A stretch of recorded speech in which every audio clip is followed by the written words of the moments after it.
Hello everybody, today we are going to take a look at our next topic, which is creating standard equations of circles on page 12. So taking a look up top, you got that bell ringer, and please make sure you try that so you're getting ready for these FSAs coming up. This one has us determining if equations are parallel or perpendicular or neither to each other. So super important for your FSA, please make sure you try that. All right. So what we're going to be doing today to create the standard equation of a circle involves us doing something called completing the square, which is a form of factoring. And basically what we're going to do is we are going to follow these 6 steps. We are going to group the x's and y's so that they are together with each other. We're going to take any constants, anything that doesn't have a variable, and move it to the other side of the equation. And then we're going to do this step right here, b divided by 2 squared. So you're going to take half the number and square it. And you'll see what I mean by that in just a second. Then we're going to rewrite both x and y as groups of perfect squares using factoring, combine all constants, and then we'll be able to identify our center, our radius. So these problems sometimes do feel like a lot of steps, but once you get pretty good at doing them, it's the same steps every time. So it actually isn't as complicated as it could be as long as you practice it a few times. So let's solve this first one. You can see up here, we've got this little equation right here that we are actually going to work with. So the first step says, group our x's and y's together. So you can see I've got x squared plus y squared plus 8x minus 2y minus 8 equals 0. So I want to group the x's together first. So we're going to put x squared plus 8x next to each other. And then we're going to put y squared minus 2y next to each other. And we still got this minus 8 equals 0. So I literally just went through and I took my x's and put them next to each other, and I took my y's and put them next to each other. So just a little bit of rearranging to get things near each other. The next thing says to move any constants to the other side of the equation. In this case, the only constant I have is that negative 8. So it's still going to stay x squared plus 8x plus y squared minus 2y. And we're going to move this 8 over. So when I move it over, it changes signs and becomes positive 8. So all I did there, the only change I did there was move this 8 to the other side to make it positive. It could also be negative, but I think most of the time it should be positive. Nope, I lied. It could be negative. Ignore what I just said. You're going to move it over there, changing whatever sign it was. The next thing says add b over 2 squared to both sides. I like to add an extra step here. I call this the blank step. I'm going to take my x squared plus 8x, and I'm going to put plus a blank space right after it. And I'm going to do the same thing here. I got plus y squared minus 2y, and I'm going to put plus a blank after it. And then I've got equals 8. And since I added something on this left side, even though we haven't added anything yet, we're going to fill in those blanks. Whatever I put in the first blank, I need to put in the second blank on the right side. And whatever I put in the second blank, I also need to put in a blank on this side. Basically, whatever we add to the left side, we got to make sure we do the same thing on the right side. And to figure out what number goes there, that's where we use this little formula, this b over 2 squared. So I'm just going to do this off on the side. What we can see here is this number in front of x right here is an 8. That represents b. If you take 8 and divide it by 2, you'd get 4. And then square that number, we would get 4 times 4 is 16. So in this blank space, I'm going to put a 16 here and a 16 in the blank space on the other side of the equation. Let's do the same thing for our y section, being very careful. We notice that in front of y, there's a negative 2. Don't drop that negative. So negative 2 divided by 2, you always divide by 2, is negative 1. And negative 1 squared, negative 1 times negative 1 gives us positive 1. So I'm going to put plus 1 and plus 1. A good point to remember is you should always have positive numbers there. You'll never end up with negative numbers in those blank spaces, because if you square a negative number, it will become positive. So now we've got all this stuff kind of worked out. So what we can do is we can factor. And what we mean by that is this x squared plus 8x plus 16. If you ask yourself, what 2 numbers multiply to make 16, but add up to make 8? There's one answer, and you already know what it is. It's this number right here, 4 and 4. We know that 4 times 4 is 16, and 4 plus 4 is 8. So we know this is going to factor into x plus 4, which we can simply rewrite as x plus 4 squared. In other words, you always know that whatever number you had here in the middle that's always going to be the number that goes here. Do that same thing here. We've got our y's.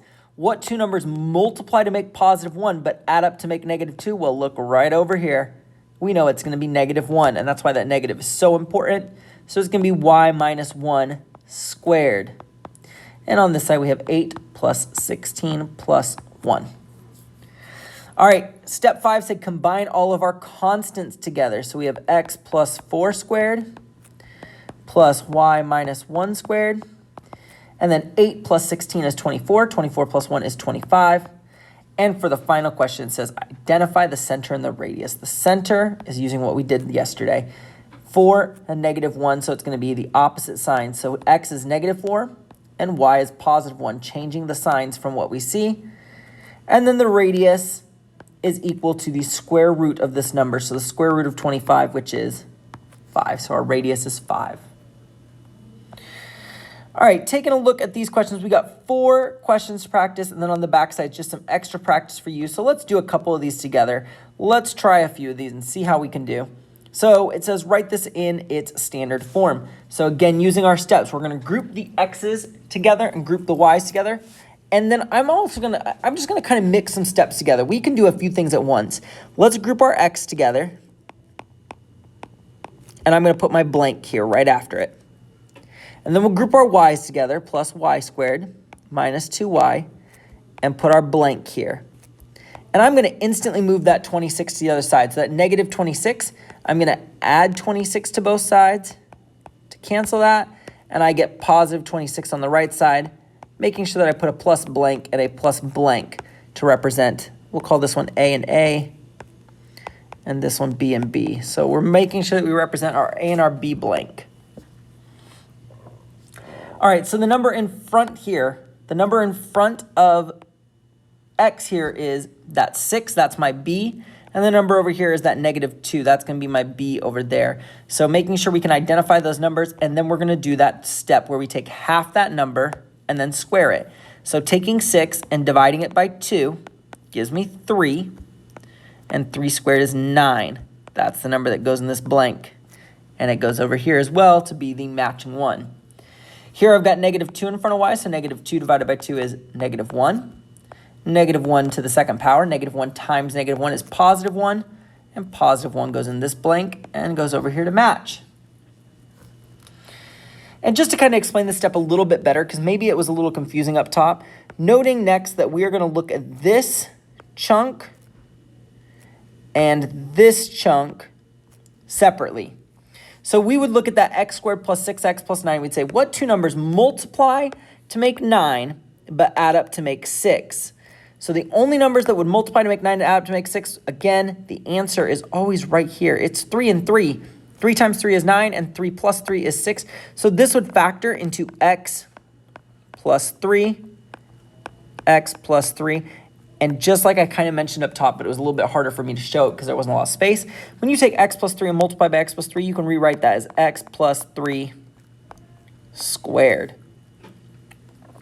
Likewise, for our y's, we've got y. What two numbers multiply to make positive 1, but add up to make negative 2? Always look right here. That's your answer. Negative 1 and negative 1 is going to do it. So this would factor into y minus 1, y minus 1. In other words, we'll rewrite it simply as y minus 1 squared. And then on this side over here, we're going to have to add all these terms together. 26 plus 9 is 35, plus 1 is going to give us 36. So bring this all the way down. This becomes 36. So when the question says, what's the center? We know that for the center, we're looking at the h and the k. In this case, 3 and negative 1, we're going to change the signs to get the center, right? We always change the signs for the center, so it becomes negative 3 and positive 1. And for the radius, we always take this number and square root it. So we're going to take the square root of 36, which equals 6. So my radius is positive 6. All right, over on this next one, I think I'm going to let you try number 2 because that one is basically the same as what we just did. We're going to come down and look at number 3 just because this one might throw a little curveball at you. Actually, 3 and 4 both have little curveballs, but I think you'll be able to figure 4 out. Noting with 3, there's something a little strange that happens. So the first step, rearrange it and group it, right? Put the x's together, great, and put the y's together. Well, they're already kind of together, but I really want the y squared to go first, so it goes in order. Y squared, then y, then the number. So we've got plus y squared minus 4y, and then equals 21. The constant's already on the right, which is nice for us. We don't have to worry about that then. Well, what ends up happening is that x squared, there's nothing for me to complete the square with, meaning it's already done. You don't have to do it.